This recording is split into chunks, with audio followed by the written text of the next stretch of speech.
Hello everyone, good morning. Sanjay academy में आप लोगों का स्वागत है। आज हम बात करेंगे दो चर वाले रैखिक समीकरण का वज्र गुणन से कैसे हल करते हैं। दो समीकरण हमको दिया रहेगा, उसे बोलेगा अद्वितीय हल की स्थिति में वज्र गुणन विधि से हल करें। तो सबसे पहले हम जानेंगे कि वज्र गुणन बनाने से पहले अद्वितीय क्या है, अनेक हल क्या है, कोई हल नहीं क्या है। तो पहले इसको हम जांचेंगे। सवाल में कह रहा है कि निम्न में कौन अद्वितीय है, कौन कोई हल नहीं है और कौन अनेक हल है, उसे ज्ञात कीजिए। अगर अद्वितीय हल है तो उसे वज्र गुणन विधि से बनाइए, हल कीजिए। तो सबसे पहले इस सवाल को हम जांच करेंगे। यहाँ पर x के आगे में कुछ नहीं है, एक छिपा हुआ है, तो लिखेंगे a1।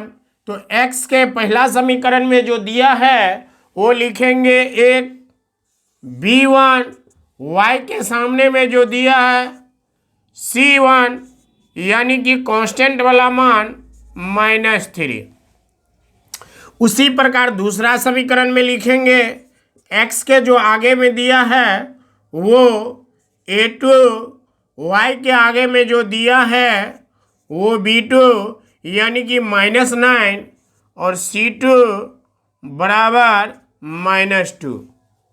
अब एक फॉर्मूला आता है a1/a2 बराबर b1/b2 बराबर c1/c2।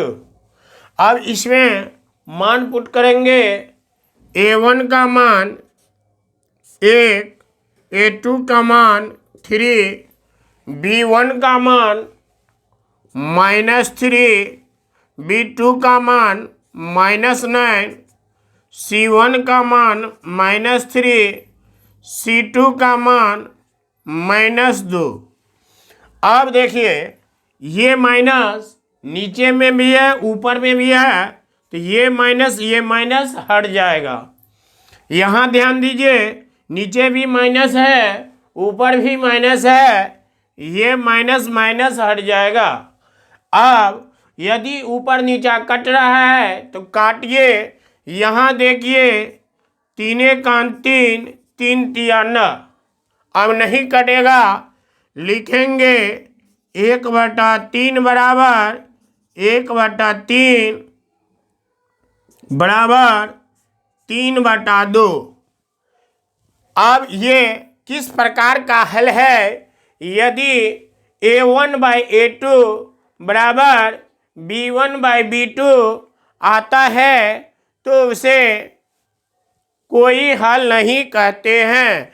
तो यहाँ लिखेंगे a1/a2 बराबर b1/b2 है, लेकिन c1/c2 नॉट इक्वल है, इसीलिए इसको लिखेंगे। उसमें लिखा हुआ है, यहाँ देखिए कोई हल नहीं है। इसका आंसर होगा कोई हल नहीं है। अब क्वेश्चन में कह रहा है कि अद्वितीय हल के स्थिति में वज्र गुणन से बनाएं, तो ये अद्वितीय हल नहीं आया तो इसको हम यहीं छोड़ देंगे। अब इसका हम चेक करेंगे। चलिए लिखेंगे a1 यानी कि पहला समीकरण के x के आगे वाला b1, पहला समीकरण के y के आगे में कुछ नहीं, 1, और यहाँ c1 बराबर 5। अब लिखेंगे a2 बराबर 3 और b2 बराबर 2, c2 बराबर 8। अब इसमें फॉर्मूला लाएंगे a1/a2 बराबर b1/b2 बराबर c1/c2। इसमें मान पुट कीजिए। A1 का मान 2, A2 का मान 3, B1 का मान 1, B2 का मान 2, C1 का मान 5, C2 का मान 8।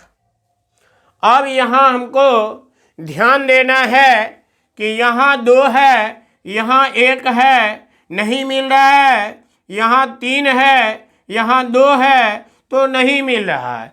तो जब पहला टर्म नहीं मिल रहा है तो लिखेंगे A1 bye A2 not equal B1 bye B2।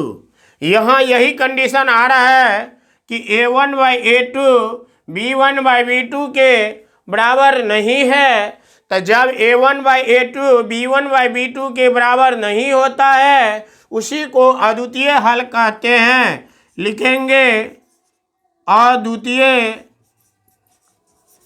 हल है। अब ये सवाल अद्वितीय हल है तो इसको हम ब्रज गुणन से बनाएंगे। आगे इसको ब्रज गुणन से बना रहे हैं, इतना आप लिख लीजिए। ये दूसरा सवाल अद्वितीय हल है, तो अद्वितीय हल के कंडीशन में हमको कह रहा है कि ब्रज गुणन विधि से बनाइए। ब्रज गुणन विधि से हल करने के लिए सबसे पहले हम लिख लेंगे x y, और जब बराबर के इधर रहेगा ये दोनों मान तो -1 नहीं लगाएंगे, +1 लगाएंगे। और जब बराबर के इधर ये कांस्टेंट मान रहेगा तो यहाँ -1 लगाएंगे। अब क्या करना है हमको, जब x का मान पुट करेंगे, क्या करेंगे, जब x का मान पुट करेंगे तो x वाले को हम ढक देंगे। x वाले को क्या करेंगे, ढक देंगे। और x वाला के जो सामने में इधर मान रहेगा इसको क्रॉस में गुना करेंगे। दायां वाला साइड में जो है उसको क्या करेंगे, गुना करेंगे। तो यहाँ नहीं कुछ तो कितना है, 1। तो 1 और 8 को गुना करेंगे तो कितना हो जाएगा, 8 हो जाएगा। यहाँ लिखेंगे 8 माइनस।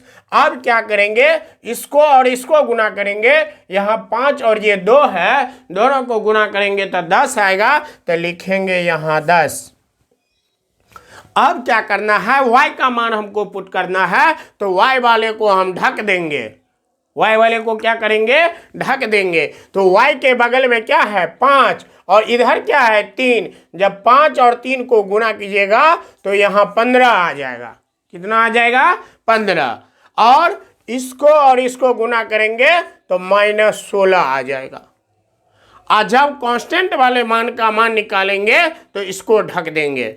तो इसको ढक देंगे तो क्या करेंगे, हम इसको और इसको गुना करेंगे तो 2 को गुना करेंगे 4, और -3 और 1 को गुना करेंगे तो 3 हो जाएगा। इस प्रकार से आप ब्रज गुणन से हल कर सकते हैं। ऊपर में लिखाएगा x, यहाँ 10 में से 8 जाएगा -2, यहाँ y 15 में से 16 जाएगा -1, यहाँ -1, 4 में से 3 जाएगा 1।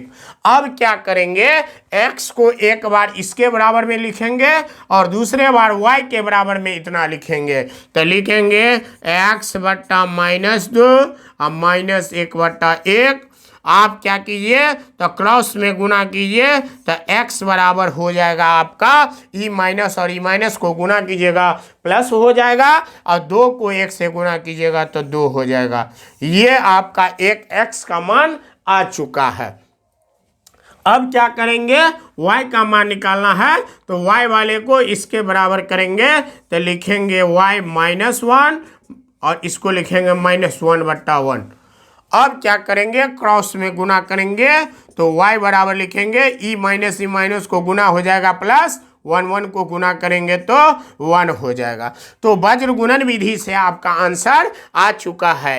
लिखेंगे x = 2 और y = 1। ये ब्रज गुणन विधि से आपका सवाल हल हो चुका है।